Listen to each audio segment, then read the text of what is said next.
In today's video, I'm going to teach you how to curve text in Google Slides.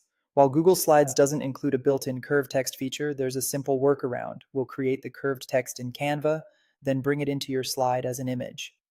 This approach is quick, clean, and gives you full control over style and curve intensity, so your slides look polished and intentional. Start by opening Canva in your browser. On the home page, choose Presentation, so your canvas uses slide-friendly dimensions. Create a blank presentation to keep things clean. This helps you focus on the text style without extra elements getting in the way.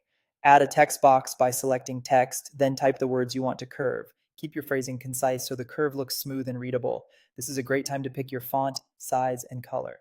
Bold, legible fonts tend to curve more cleanly, and strong contrast will help your text pop once it's on your slide. Select the text you just created and click Effects.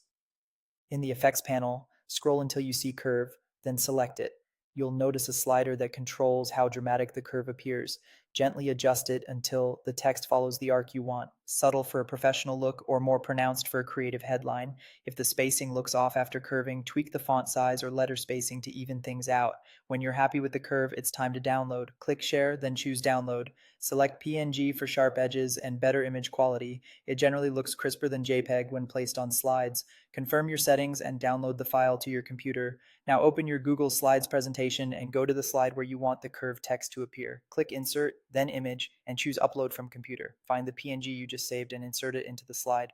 Resize and position the curved text so it aligns with your layout. Drag from the corners to keep proportions intact and use the on-screen guides to center or align it with other elements.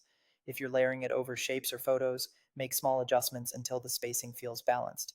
You can also nudge the image with your arrow keys for precise placement, and that's it. Your curved text is ready to go in Google Slides with a clean, professional look that stands out. If you found this tutorial helpful, don't forget to like this video and subscribe to my channel for more Google Slides tips and tutorials.